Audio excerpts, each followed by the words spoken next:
धर्म प्राण सत्संग प्रेमी सज्जनों, कठोपनिषद दूसरे अध्याय की तीसरी वल्ली का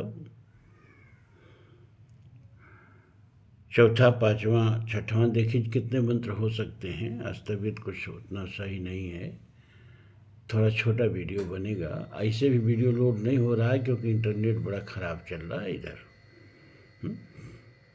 इश्चेद सकद बोद्धुम प्राग शरीरस्य विसृसः ततः सर्गेषु लोकेषु शरीरत्वाय कल्पते। इश्चेद सकद बोद्धुम प्राग शरीरस्य विसृसः। चेत माने यदि, यह माने इस मनुष्य शरीर में ही शरीर के पतन होने से पहले पहले, प्राक माने पहले, शरीर से विसर्जन माने शरीर के विसर्जित होने से पहले पहले, चेद सकद बुद्धू, इस शरीर में ही अगर आत्म तत्व को जान लिया, अपने भीतर बैठे हुए आत्म तत्व को जान लिया, वही परमात्म तत्व है। अगर एक बूंद का हमें संरचना मालूम हो गई तो पूरे समुद्र की वही संरचना है। अब परिमाण का अंतर है, तत्व का अंतर नहीं है। बूंद भी 2 भाग हाइड्रोजन 1 भाग ऑक्सीजन है, H2O। अब पूरा समुद्र भी H2O, 2 भाग हाइड्रोजन 1 भाग ऑक्सीजन। अंतर परिमाण का है, लेकिन वो अंतर मिटने में देरी नहीं लगती है। अगर बूंद समा गई समुद्र में तो फिर समुद्र हो गई। अब हजारों बूंद निकालिए, वो बूंद नहीं निकल पाएगी क्योंकि वो तो समुद्र हो गई। कबीर कहते हैं ना कि हेरत हेरत हे सखी गया कबीर हेराए, बूंद समानी समुद्र में अब कत हेरी जाए। तो परमात्मा में और ये चिदात्मा में, ये जो हमारे अंदर प्रत्येक आत्मा है, जैसे समुद्र का पानी बाहर भी है और सारे समुद्री जीवों के भीतर भी है, उनके पेट में भी है, लेकिन पानी एक ही है, पानी अलग अलग नहीं है। ऐसे ही एक व्यापक परमात्मा है, व्यापक एक ब्रह्म अविनाशी सच चेतन घन आनंद राशि असप्रभ हृदय अचत अविकारी सकल जीव जग दीन दुखारी। व्यापक एक ब्रह्म अविनाशी, वो अविनाशी परमात्मा जो है सबके हृदय में भी है। अखंड होते हुए उस खंडित हो नहीं सकता। अगर वह एक एक व्यक्ति के, एक एक प्राणियों के अंतःकरण से तादात्म्य कर लिया तो वही क्या हो गया? जीव हो गया। जीव में और परमात्मा में क्या अंतर है? तो कबीर कहते हैं कि जैसे समुद्र में घड़ा डाल दो तो घड़े में भी पानी भर जाएगा।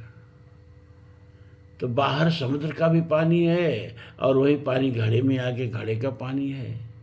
अब घड़े को फोड़ दो तो घड़ा का पानी समुद्र का पानी एक है, कोई अंतर नहीं है। जल में कुंभ, कुंभ में जल है, बाहर भीतर पानी, फूटा कुंभ जल जल ही समाना, यह तत्कथें ज्ञानी।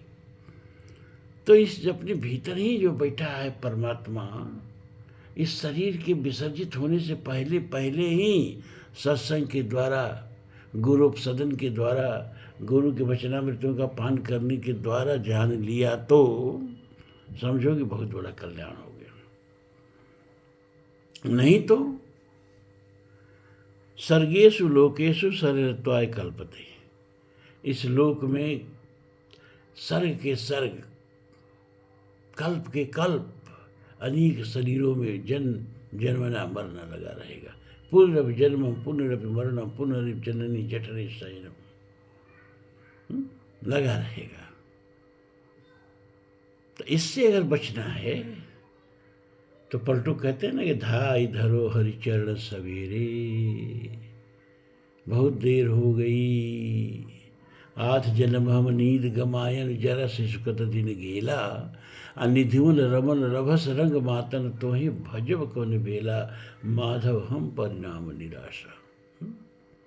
आधा तो जीवन मान लीजिए, अगर 80 वर्ष का जीवन है, 85 वर्ष का जीवन है, तो आधा जीवन तो सो के बीत गया। तो बचा 40 वर्ष। एक औसत जीवन लेके हम बात कर रहे हैं। तो उसमें अपना बचपन निकाल दो, अल्हड़पना निकाल दो, जवानी निकाल दो। अब बुढ़ापा तो बचता क्या है? बुढ़ापा शिश्कत दिन गेला, बुढ़ापा में कुछ होता ही नहीं।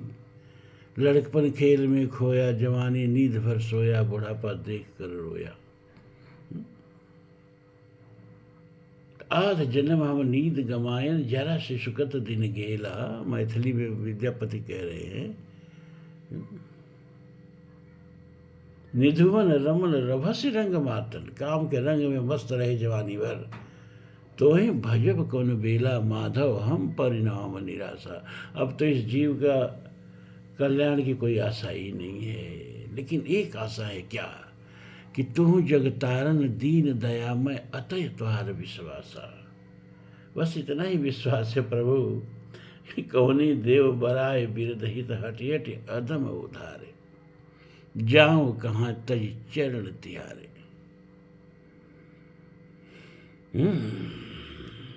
अब लेते हैं 5वां मंत्र। यथा दर्शे तदात्मनि, यथा सपने तथा पितृलोके, यथाप्सु परीव ददृशे तथा गंधर्वलोके, छाया तपोरिव ब्रह्मलोके। मनुष्य शरीर की विशेषता बताते हुए यहाँ उपनिषदकार कह रहे हैं, यमराज कह रहे हैं नचिकेता से,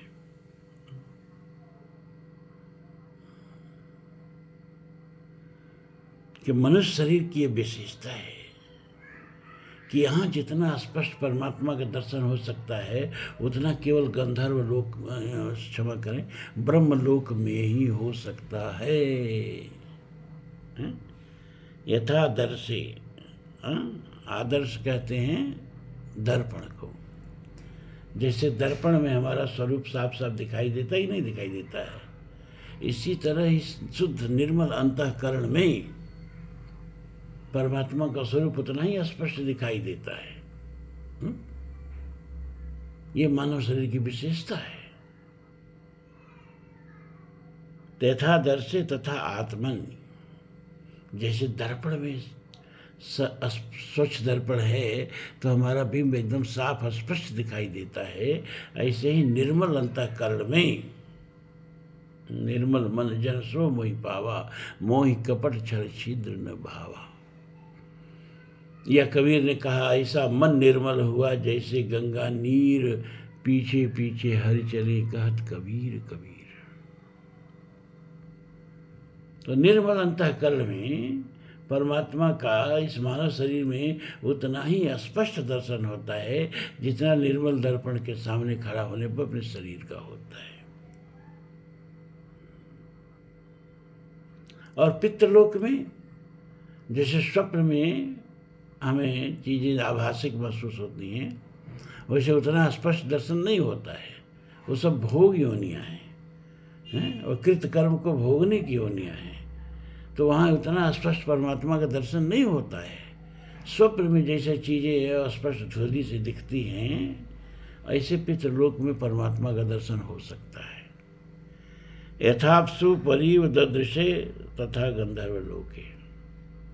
और गंधर्वलोक में जैसे जल में हमारा प्रतिबिंब दिखाई देता है, जल थोड़ा सा कांप गया तो प्रतिबिंब कांपने लगता है।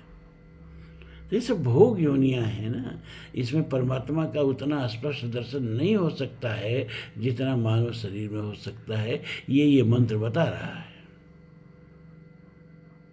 छाया तपोरी व ब्रह्मलोक है।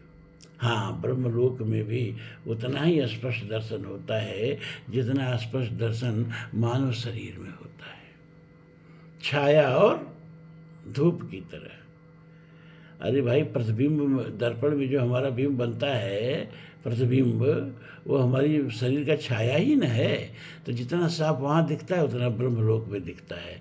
और योनियों में ईश्वर की प्राप्ति का साधन उतना उत्कृष्ट नहीं है। अब देखिए अगला मंत्र। इंद्रियाणाम पृथक भाव उदयास्तपमयो च यत् पृथक उत्पाद्यमानानां मत्वा धीरो न शोचति। इंद्रियाणाम पृथक भाव उदयास्तमो च यत्। सारी इंद्रियां जो हमारी हैं, लेकिन इनका आपस में कोई मेल नहीं है ना। सबका अपना अपना कार्य क्षेत्र है और अपने कार्य क्षेत्र में दूसरे का दखल इनको बर्दाश्त नहीं है। एकाधिकार है। रूप दर्शन में नेत्र का एकाधिकार है, तो श्रव्य में सुनने में श्रोत्र का एकाधिकार है, तो स्पर्श में त्वचा का एकाधिकार है, तो रस में रसना का एकाधिकार है, और गंध में नासिका का एकाधिकार है। किसी दूसरे का हस्तक्षेप नहीं। आप कान से सूंघ नहीं सकते हैं, और नाक से चख नहीं सकते हैं, और नेत्र से सुन नहीं सकते। कोई कहे हमने कान से देखा तो आप मानेंगे नहीं, और जब कहता है कोई कि हमने आंख से देखा तो मान जाते हैं। कोई कहता है हमने अपने कानों से बात सुनी तो मान जाते हैं। कोई कहे कि हम अपने आँख से बात सुनी तो नहीं मानते हैं। तो सारी इंद्रियां देखो, सबका अलग अलग क्षेत्र बटा है और सबके कारण भी अलग अलग हैं। ये कान जो है ना, इसका कारण क्या है? आकाश।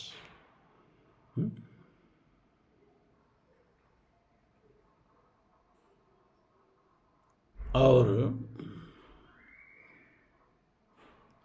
तन्मात्राओं में इसका कारण कौन है? शब्द तन्मात्रा। सब तन्मात्रा से सूत्री बना। और नेत्र का कारण क्या है? रूप। रूप तन्मात्रा से नेत्री इंद्री बन गई है। जिह्वा रसना। रसना का कारण क्या है? रस तन्मात्र है। उसका आस्वाद लेने के लिए ये जिह्वा इंद्री बन गई।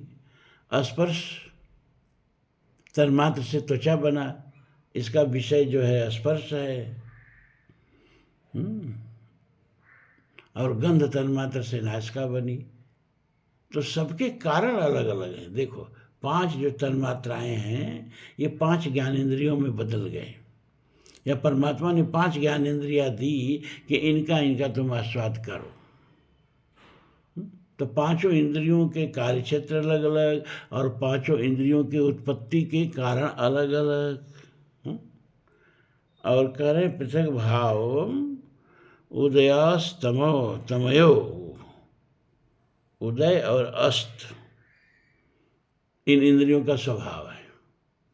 जब हम जगते हैं तो इंद्रियां जाग जाती हैं, और जब हम सो जाते हैं तो इंद्रियां भी सो जाती हैं।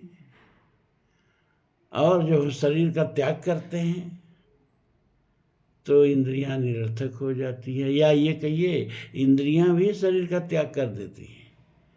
ये आँख नाक कान जहाँ का तहाँ रहता है, ये इंद्री नहीं है। भगवान गीता के 15वें अध्याय में कहते हैं कि जब जीव जाता है शरीर से तो इंद्रियों को भी साथ लेके जाता है।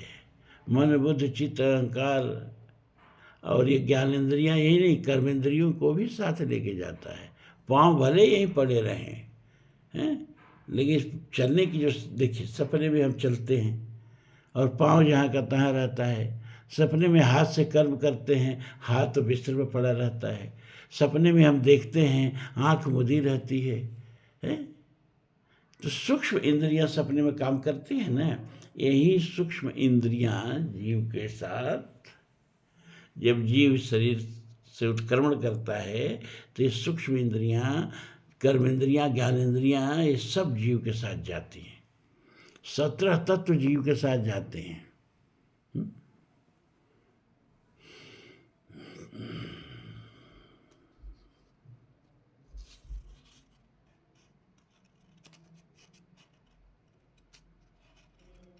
कौन कौन 17 तत्व जीव के साथ जाते हैं?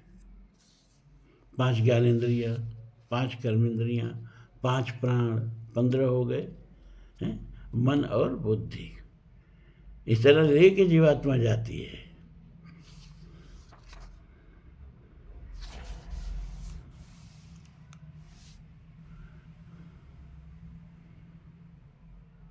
इंद्रियभ्यम परम मनो मनसः सत्वमुत्तमम् सत्वादति महानात्मा महतो अव्यक्तमुत्तमम्।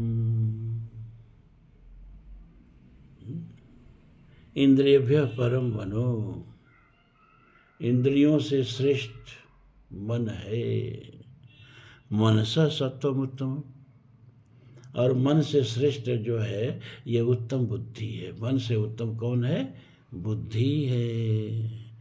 सत्वादधि महान आत्मा, और बुद्धि से भी अधि माने ऊपर क्या है? ये जीवात्मा है। और महतो अव्यक्तम उत्तमम, और इस आत्मा से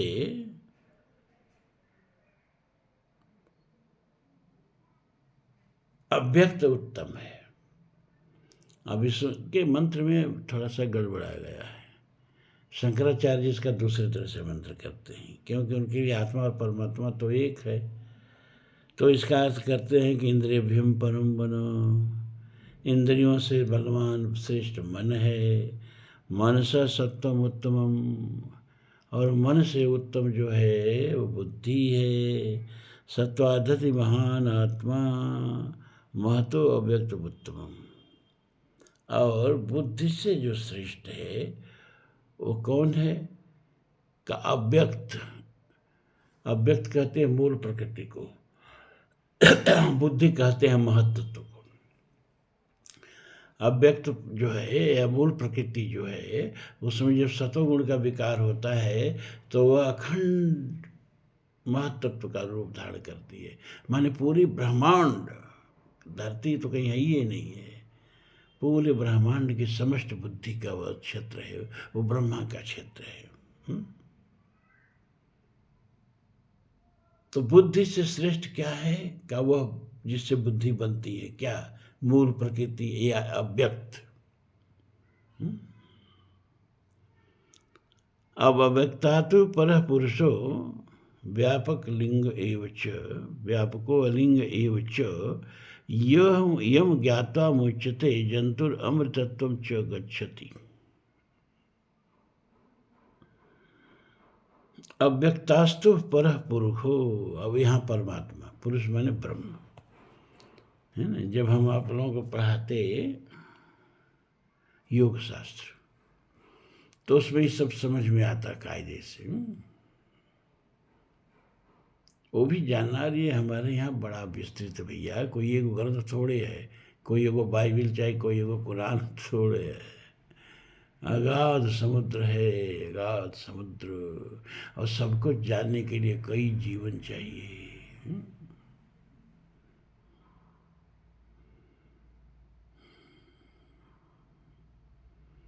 कोई अधिकार नहीं कर सकता शास्त्र पर। शास्त्र सुचिंतित पोली पोली देखिए।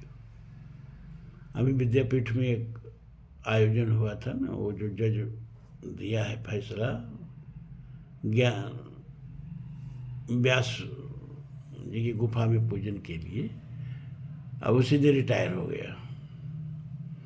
तो उसके सम्मान में एक आयोजन विद्यापीठ में किया गया, जिसमें कुलपति थे, अध्यक्षता कर रहे, वो मुख्य अतिथि थे और मैं मुख्य वक्ता था। तो कई लोग जो संचालन कर रहे थे, जो आयोजक थे, कि चारों वेदों के एकदम उत्तम ज्ञाता, निष्णात ज्ञाता, हमारा नंबर है। मैं कहा भैया क्षमा करना, चारों वेदों का अध्ययन जरूर किया हमने।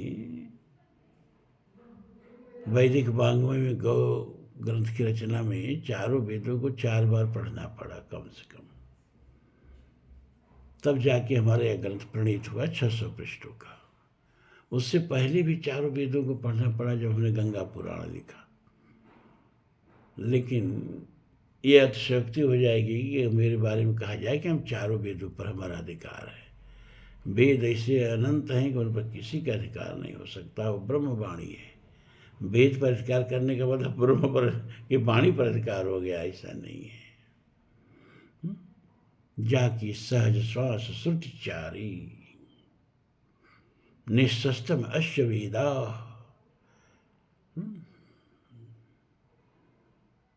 सारे वेद क्या हैं? परमात्मा के निश्वास हैं। तो जैसे परमात्मा अनंत है वैसे वेद अनंत हैं। यथा अनंत राम भगवान तथा कथा कीरत गुण नाना। तो अव्यक्तात् परः पुरुषो व्यापक लिंग एवच। अब अव्यक्त से यानी मूल प्रकृति से श्रेष्ठ कौन है? पुरुष। सुरसा वाला प्रकरण इसको हम समझाए थे कि सत योजन तयानन कीना।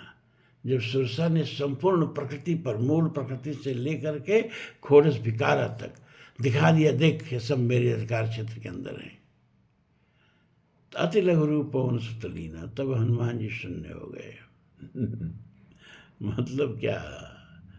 मतलब सारे प्रकृति के पार जो परमात्मा है, जो पूर्णमदः पूर्णमिदं पूर्णात् पूर्णमुदच्यते पूर्णस्य पूर्णमादाय पूर्णमेवावशिष्यते।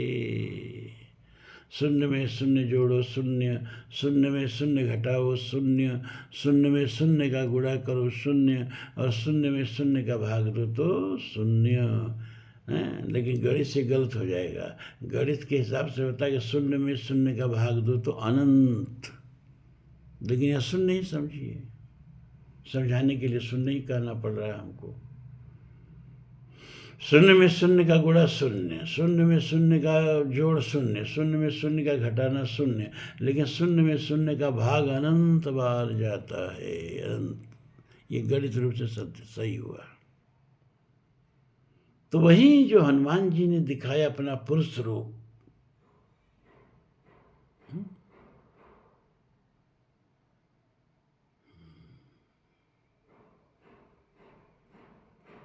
वो क्या है? मूल प्रकृति से श्रेष्ठ है,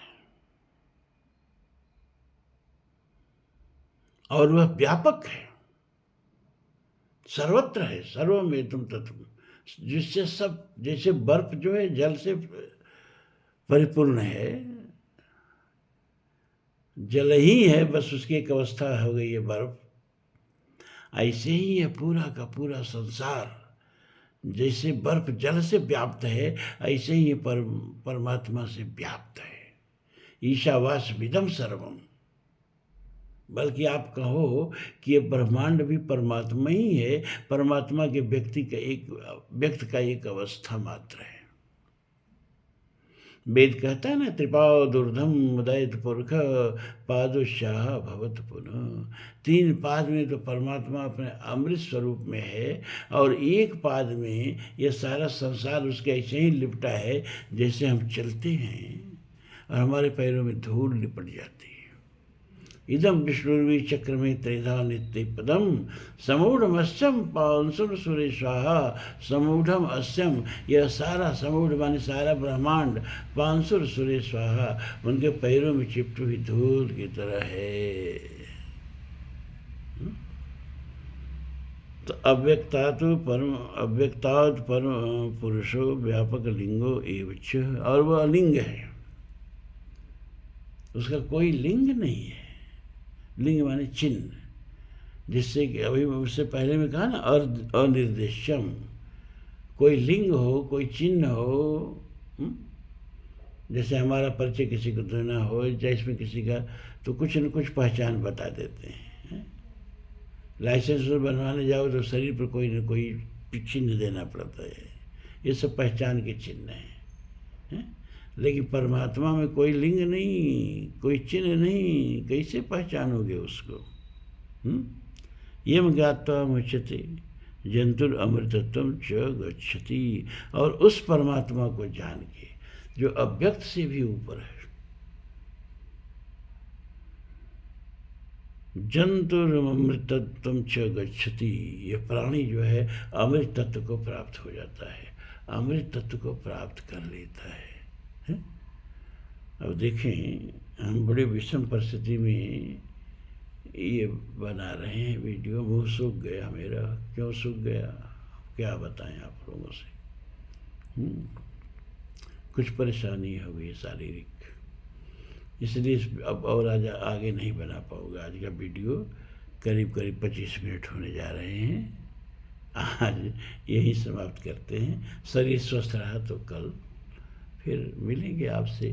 अभी वीडियो तो बन गया, अब इससे पहले का एक वीडियो जो बना है उसको लोड कर रहा हूँ, लोड ही नहीं हुआ। तो ये वीडियो पता न कब आप लोगों के पास पहुँचेगा, लेकिन पहुँचेगा ज़रूर। ये क्रम सत्संग का हम अपने ओर से भंग नहीं करेंगे, आप लोग अपने ओर से कर दें तो ये अलग की बात है। आज इतना ही। बहुत बहुत साधुवाद, बहुत बहुत आशीर्वाद।